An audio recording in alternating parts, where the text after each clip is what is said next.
Hi, and welcome to She's the Boss Show Live. This show is a weekly show that I do every week, every Monday. And it's all about shining the light on female founders and women doing extraordinary things in business so you can get to meet them too. And I have to say, my guest today, Michel Hogan, who's a great friend of mine, is an absolutely brilliant woman. And so I'm very, very happy to be doing this interview. So, hi, Michelle. Hi, Jules. Lovely to see you. I realise I sound really loud, and then you get this nice calm. Hi, Jules. Okay, so why don't you tell everybody what your business is and and your why, I guess. Well, my business is me. So, Yay. which always gets a weird response, right? So when I go to events and things like that, and it has that sort of put down your business name on the card or on your name tag, and I put Michel Hogan as my name, of course, and I put me as the business. And I've had people come up to me and say, "That's a great business name. How did you get that?" And my response is always, no, it's me. Like, my You business, can write as above. yeah, my business is me. And the reason I did that, when I first moved back to Australia from the US a bunch of years ago, I actually did have a business name. And my business name created too many questions for me. I didn't like the way people ask me, how many people work for you and all this stuff. And I'm like, that's actually setting the wrong expectation. And I spent a lot of time talking about promises and making promises you You can keep. do, exactly. And so for me, that was creating an inconsistency that I wasn't comfortable with. So I kind of ditched it and went back to being me, Michel Hogan. And so my work is as a brand counsel, and people often get that mixed up. So quite often they'll say my business name is Brand Counsel, and it's like, no, it's not. It's actually my, if you like, my job title. Yeah. Which is the job title I gave myself. No one anointed me that. Someone asked me, how do you describe what you do? And in that conversation, I said, well, I'm really a counsel to organizations about their brand and how they accumulate and achieve value, and store that value and put it to work. And they said, wow, that's actually a great title, It a is. brand counsel. And so I ran with it, and I've called myself that ever since. And it universally does get a lot of both interest and questions, because it's not something that people are used to. It's like, oh, what is that? How does that work? The second thing they usually say is, so you do marketing? And my response to that is always, no, I don't. Because in my world, and the way I think about brand, as I just said, brand's a store of value that's created by everything you do. And those things are shaped and framed by the promises that you make, and made real and true by the experience people have. And so I work with organizations, with individuals, with teams, with leaders, across the board, to help think about that. How do we actually put that to work? Yeah, I understand what that means, but how do I do that in my business? And so as brand counsel, that's really what I do, is I work with those groups and those people to figure out how to do that, so their brand does become, an accumulating store of value. Which is something that I love. It's my soapbox, my passion. All of those. And having experienced it to a small degree, I know how incredibly useful and profound your insights are. But why don't we just explain to people, if I was to come and work with you, let's talk a little bit about what the process is. How do I actually work? Like, how does it work? How does it work? Well, there's a bunch of, not a bunch, there's really 3 different ways that I work with organizations. Okay. Right? So sometimes I'll work simply as, essentially as an hourly gun for hire. I've got something I'm thinking about doing. I've got a really big promise, or just a series of things I'm thinking about trying or doing in my business. And I really want to sanity test them. I want some takeaways on what the impact of those might be that I'm not thinking about. And as an independent counsel, so I don't owe anything to any particular philosophy or any particular training model. You're extremely well read across all of them. Yeah, or models or any of those things. So for me, it's really, I come in and I look at it and, you know, ask a lot of really inconvenient questions, and then we sort of work through what the potential impacts of what people are thinking about might be on, like I said, on that pathway of, I make a promise, can I keep that promise? What's people's experience? And the value that results from that gets either stored or eroded from the brand. Yeah. And is that a trade or a risk that you're willing to make? A lot of this stems from the work I do. A big chunk of the work I do with organizations is around identity. And by identity, I'm not talking about logos or any of that stuff. I'm actually talking about that root, what's most important to you, right? So that thing of, if you like, purpose and values is a way a lot of people think about those things. And what are they? And how are they genuine versus the sort of the kumbaya throwaway comments that people use? Yeah, right.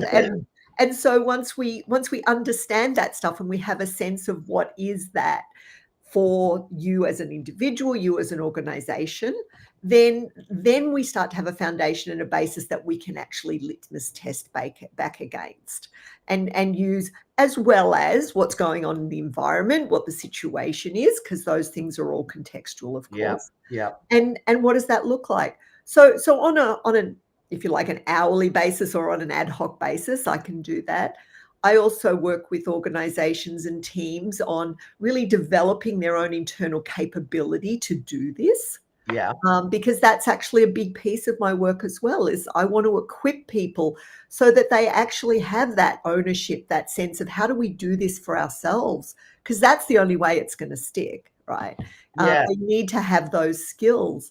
And then lastly, quite often it'll be a project-based piece of work where someone says, look, we need to get clearer. We need to gain some clarity, some understanding around either what these things are or what they mean for us and how we use them. And so I'll sometimes come in and do a piece of work just to get those foundations in place. And that's always collaborative. That's never me coming in saying, this is who you should be. Yeah. It's always me coming in, helping you figure out what is important to me. What are the boundaries of that?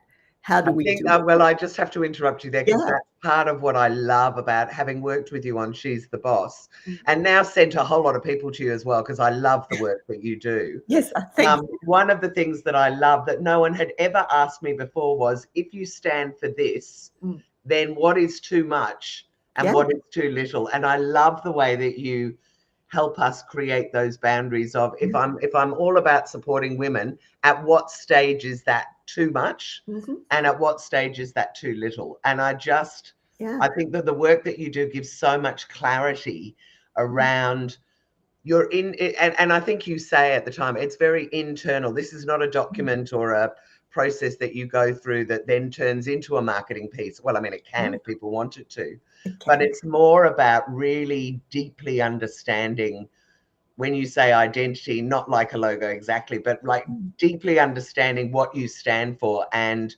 where you sit in on a spectrum, I guess, of that promise of saying, you know, well, if I do this, or if I believe in this, you know, where is it too much and where is it too little? So I love it. Sorry, and I didn't mean to interrupt. Oh, no, it's a great point, right? And it's the thing that so rarely happens. Yeah. When I see so much of this work done out there, it's often binary, right? This is who we are, this is who isn't. This is what it is, this is what it isn't. And while what it is, what it isn't can be useful, it misses the piece where things usually flip in the worst possible way, right? It's pretty easy to spot, oh, I believe in this, but it doesn't look like that. We're not doing it here. Where it's much harder to spot is where, and this idea of boundaries, it actually owes a lot to Aristotle and to Buddhism and different philosophies. I have no doubt all your reading has coalesced. Right, where this idea of this, when is it in excess?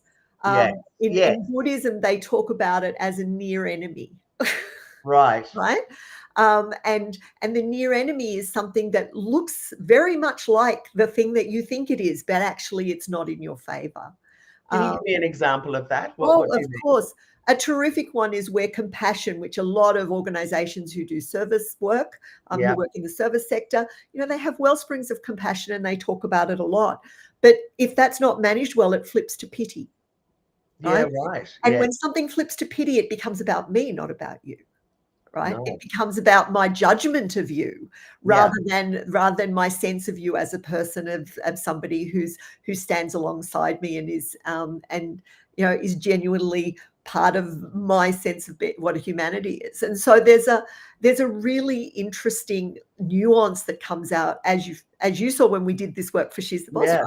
Yeah. Like when you talk about the excess stuff, it raises up these really lovely, really gnarly, deep questions that you have to wrestle with in order to do this stuff well over the long term, in Yeah. order to put it to work in your promises and make promises that you can keep. You've really got to understand the limits at both sides of what you believe and what's important to you. And I think that's the part of the work that I love the most, because that sets people up to accumulate these overflowing wellsprings of value in their brand that they Yeah. can then use in all sorts of different ways, and that makes everything they do easier.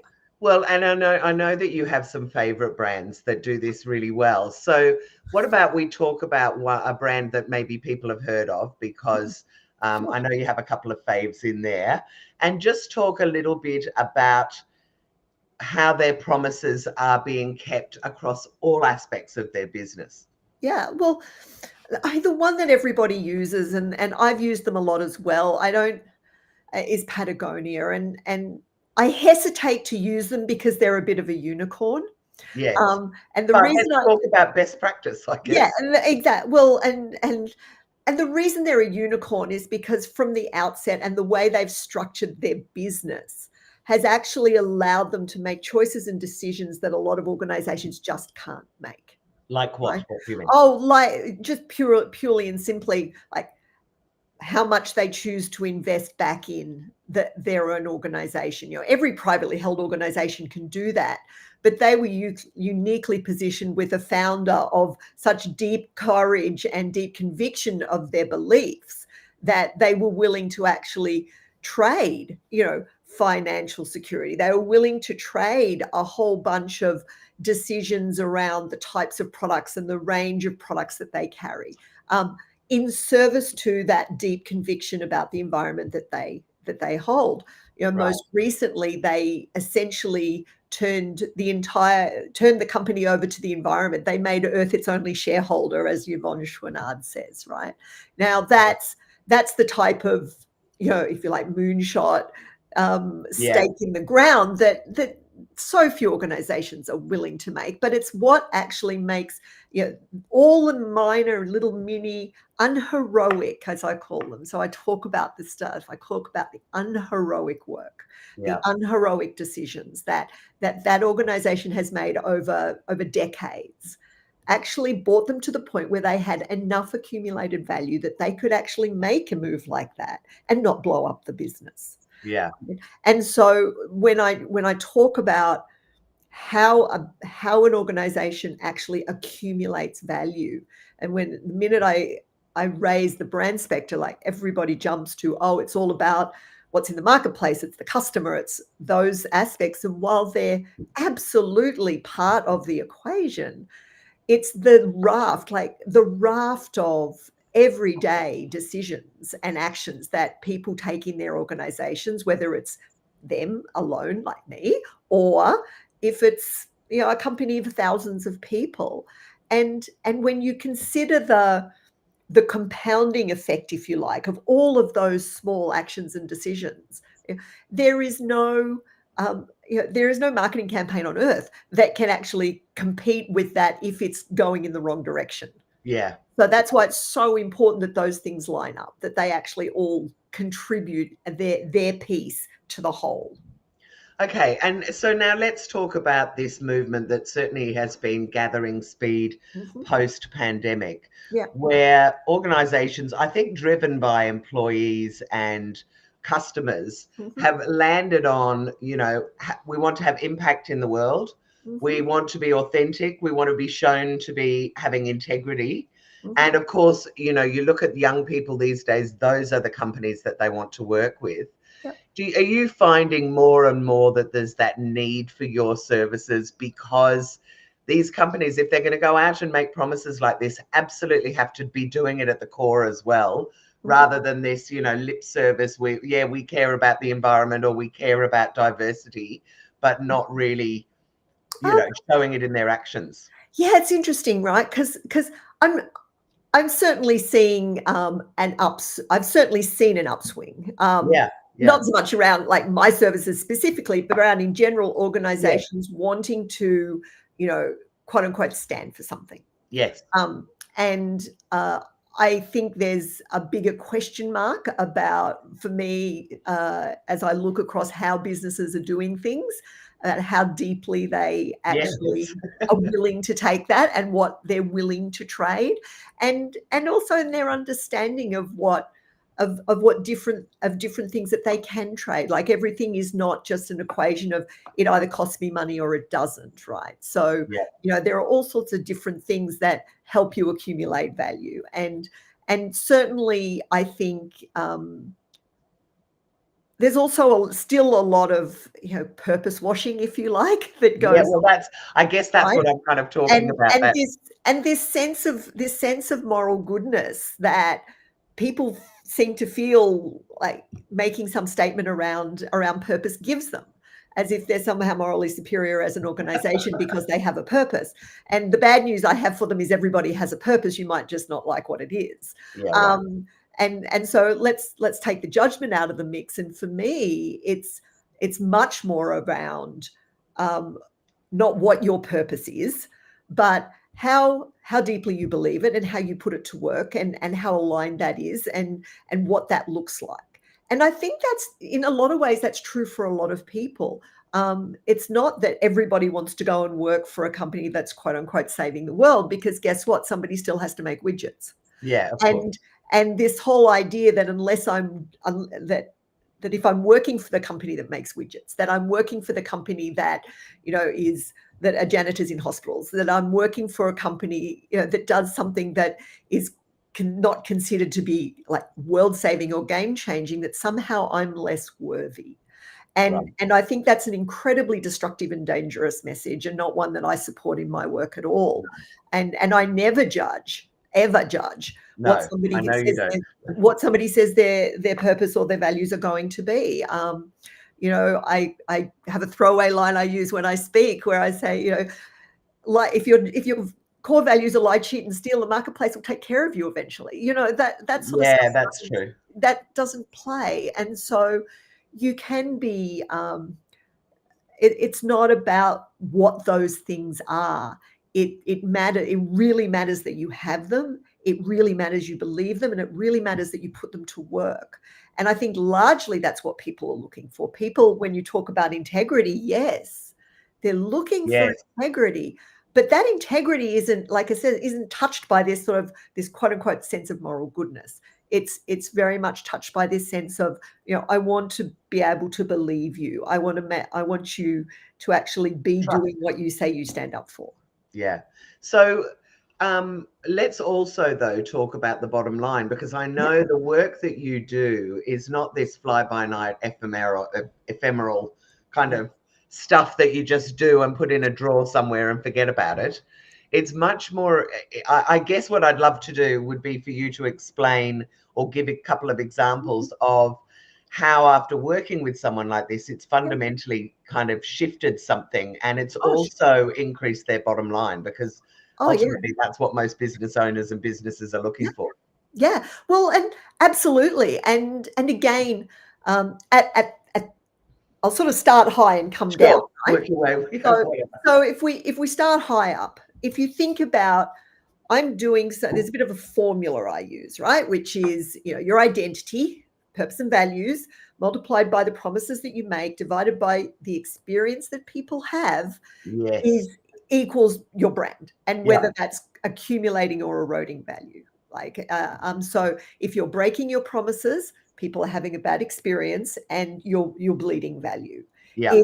If you're making promises and keeping them, people are generally having a good experience, and you're accumulating value. So when you've got that value, what does it do for you, right? And fundamentally, it makes everything else you're trying to do as a business easier. So if I've got a really robust store of value in my brand, I can hire people more easily because they want to come and work for me. People I have already working for me want to stay because the things we say are true, and they believe in what they're doing, and they see that we believe it too. Customers likewise are more likely to stick around because the products and services meet what we promise about them. Yeah. If customers have a problem, we solve it properly, and on, right? Operationally, then what happens? Well, if I'm not spending 2.5 times somebody's salary every time they leave to replace them, that stacks up pretty fast. Yeah, so what absolutely. can I do then, right? Well, Yeah. I can use those funds to provide better benefits rather, to the staff that I do have. And then you also, I guess, have the staff as your advocates at that stage. They're proud to be working for you, so they want to go out and say, believe in this company because I'm inside right? it and I know it's good. The most valuable capital, and it is a capital, people don't think about it this way, but it is a form of capital for your business, is word of mouth. Yeah. Right? There is no amount of marketing you can do that will offset screwing over people and having them say bad stuff about you. Just none.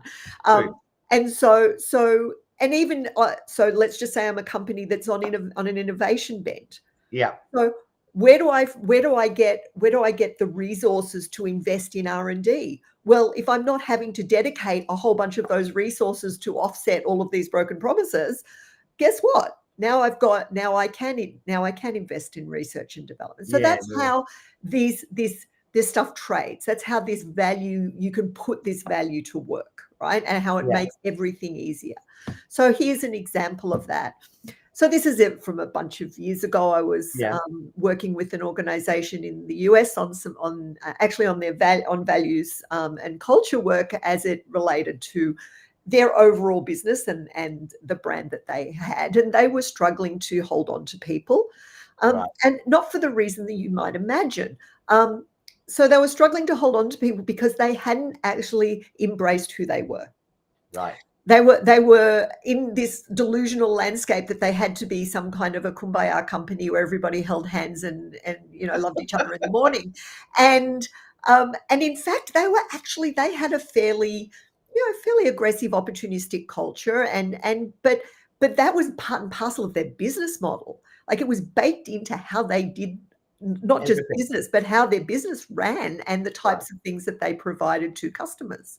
And so, really conscious of the fact that when you go in and you're doing this work, you're playing with live ammo, to use a term that I use, right? You can blow stuff up really easily. And the previous guys who'd come in and done some work with them around culture and stuff, had really done a bit of a disservice because they tried to, we need to change and you need to be this kumbaya kind of culture.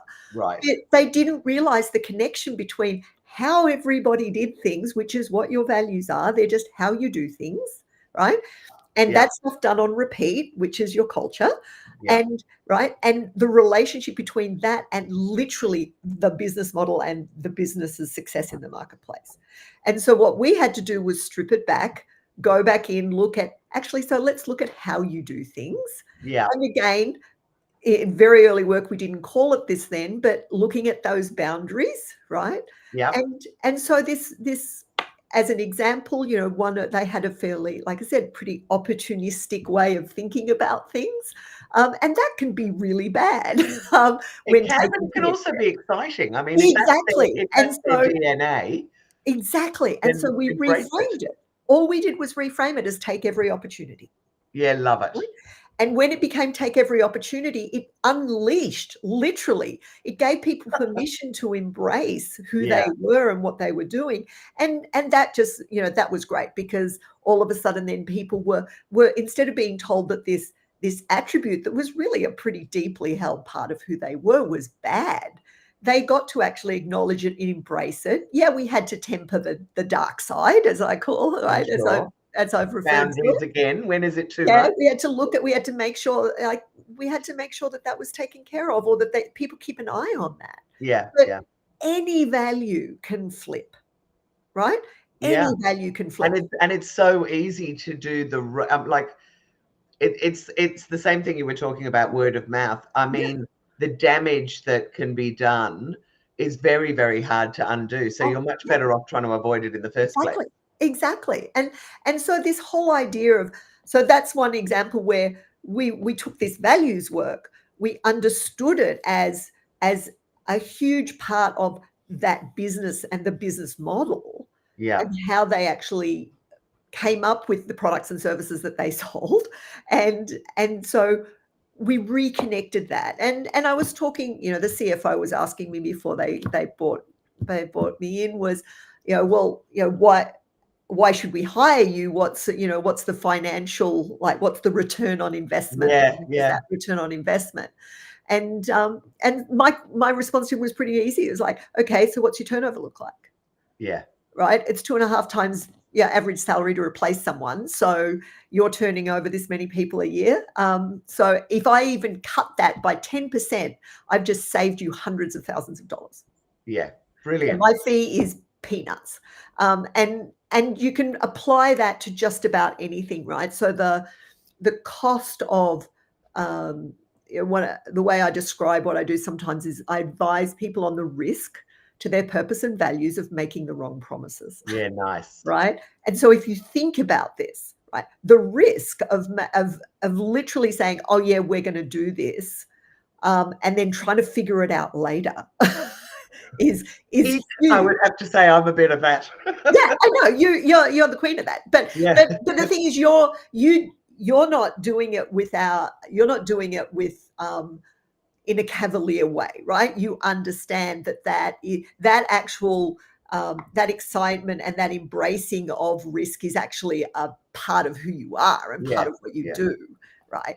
And so you've got a pretty good handle on the boundaries of that. But where I'm sitting is lots of people wander into this without understanding it, yeah. right? Okay. And Yeah, and this is not saying that people shouldn't take risks. Absolutely, people can choose to take a risk. My point is just understand that you're taking one, right? yeah, Don't accidentally wander into it without realizing it.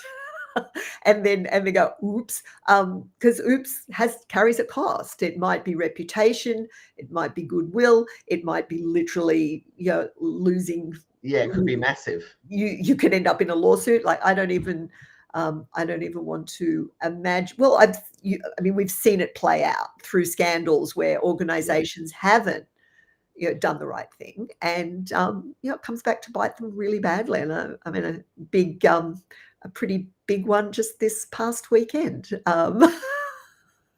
Which one are you referring to? Oh, CrowdStrike. Oh my God. Oh my God. Yes, of course. God. I Right? was like, which one of, presidents and all the Yeah. other things that No, have but been like, the thing that's interesting about them, though, is by all accounts, they have done a pretty good job of accumulating value over the last 12 years. and they addressed the issue Yeah, they exactly. put And their so they hand up stood up and said pretty it's quickly. us. Yeah. And so there's a whole bunch of things that's unknown yet about that. And as more becomes known, I'll probably have more to say about that. I wrote an article for Smart Company about it just this week. Okay. But and I'll probably have a follow-up once it all plays out a bit. But they're an example of if they come out of this and survive it, because this is a pretty big thing. Yeah, yeah, yeah, They're absolutely. going to be facing lawsuits. They're going to be facing a whole bunch of things. And literally, they're going to need every reserve, every little scrap of value they have stored in that brand of theirs to actually survive, I think. And Yeah. and every organization, this is, something I want people to really think about. And I ask all the time is, brand isn't something that is a project that you do and then put in the corner. It's not even this idea of people's, what people think of us. It's this thing that's eroding and accumulating every single day. Value Yeah, is going in and out of it all the time, right? yeah. All the time. And Amazing. so what you're always hoping is that you're adding more than you're eroding. Yeah, yeah. Right? Always. You're trying to go the upward way. But we're all going to make promises we can't keep. Like, the goal is to make as few as possible. We all make commitments without thinking them through. We all like this and stuff. admitting, I guess, if you have made a mistake and Yeah, that is part of your brand, then admit it.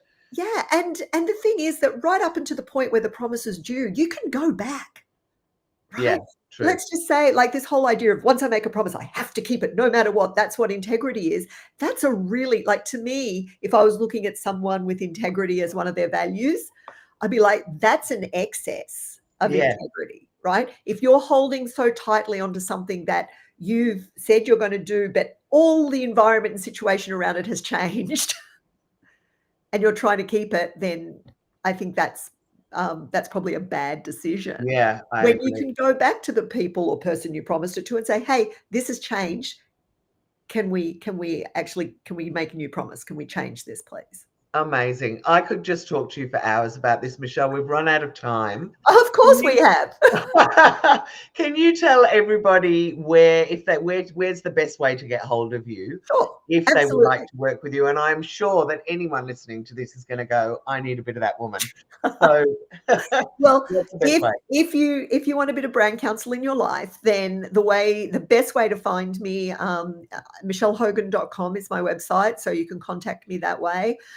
There's also a whole bunch of my articles and a couple of books there that you can grab that will help you do this for yourself as well. Like, I want to make sure that people have tools they can use. There's an article I put out every couple of weeks that you can subscribe to. It's not a newsletter; it's an actual article, and that's something, again, where I think out loud. And LinkedIn, which hopefully I'll tag you in this. I'm Michel Hogan at LinkedIn, and pretty easy to find. And that's probably if you want to just sort of have a light touch, keep in touch, that's probably the best place to do it. Fantastic. Thank you so much. I love talking to you. I hope you've really enjoyed this episode. If you've been watching, a huge thanks to Eve John from Boardroom 51, who is our sponsor and is helping women get their first paid and unpaid, but paid as well, board positions. And I did an interview with her last week if you want to go and watch it. But Boardroom 51, amazing. Please check out She's the Boss group, especially if you're a woman running a business. We have a great community of women all supporting each other, all very positive.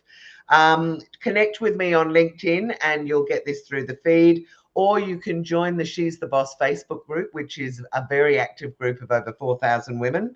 I am also a mentor and coach, particularly around profile raising and working with women who are either running a business or would like to.